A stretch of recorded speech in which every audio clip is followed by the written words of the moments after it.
ng palasyo o sino man sa pamahalaan sa mga linalabas o sinusulat, inaanunsyo ng traditional media. Dahil wala ko kung alam dyan. Ang masasabi ko lamang po ay ganito. Sa lahat ng sektor, meron pong matitino at merong hindi matino. Yan po, kahit na anong profesyon, makikita niyo po yan. Walang exception. Tao lang po yan. Ang traditional media ay meron ng track record, kinagisnan ko na yun eh. Yung social media nga, hindi ko pa masyadong kilala. Pero ang masasabi ko lamang po, sa traditional media, meron kayong pangalan, meron kayong mukha, pwede kayong hanapin, pwede kayong kausapin. Kailangan mas matibay ang accountability at responsibility.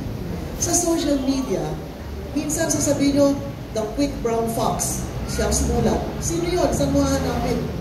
Hindi nyo na mahanap. Kaya para sa amin, na hindi naman kami masyadong techie, at maaaring mas ang consciousness namin ay nandun sa traditional media pa rin, eh, nagtataka po kami sapagkat marami pong fake news na kumakalat at hindi po makatarungan sa kahit sino na maging biktima ng fake news o maging biktima ng trolls. Alam po namin, yun ang kwento po no? Na ang daming nagbabayad ng milyon-milyon buwan-buwan para sa mga trolls. Pero sino yun? Di mo malaman, katabi mo pala troll eh. Di ba? Kaya kung minsan nakakatakot po yun.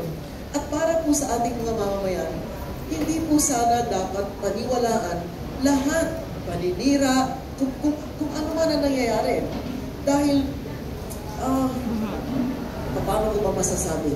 Ang responsibilidad, or responsibility and accountability, you should not shy away from those. Dahil kayo po ang magiging batayan ng pagpasya sa kahit anumang issue ng kahit sino po sa ating lipunan. So, whatever comes out in media would shape public opinion, would shape even action. Pwede maging mayulente ang tao dahil sa nabasa niya. Pwede naging walang pakialam ang tao dahil sa nabasa niya. O narinig niya, no? Hindi lang nabasa. So, ito po mga bagay na ito, sana kung maaari po, tandaan natin.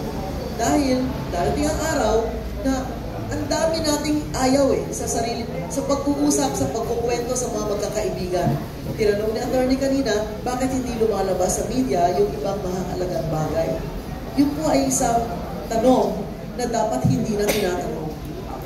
Maintindihan din po natin, no, para sa kaalaman ng ating mga tagapanood, ang bawat media network or media outfit, merong nagme-may-ari. Di ba? May nagme-may-ari.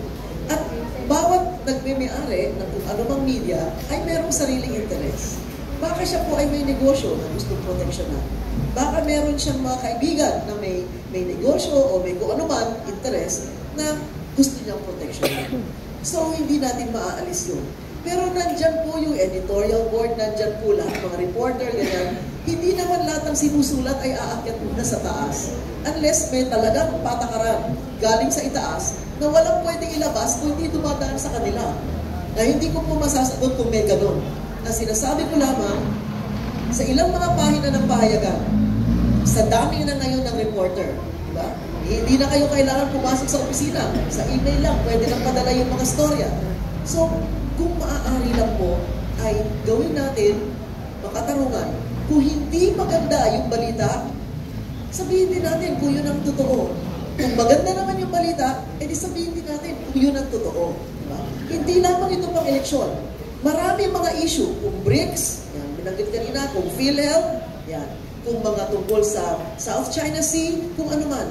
Dahil kung minsan, yung public opinion na yan na ating kinikiling tungkol sa gusto natin, o tungkol sa gusto ng mga may interest na pinoproteksyonan, nakakasama po sa atin in the long run. Kaya yung responsibility and accountability, yan lang po ang aking hinahanap at hinihingi. At kung minsan, napakaraming proseso para malaman yan ngayon dahil masyado na maraming layers at masyado na maraming sumasali. No? Sabi nga na, yung trolls, kung minsan, 100,000 yung mga trolls. So, saan mo ngayon nakakabulin yun?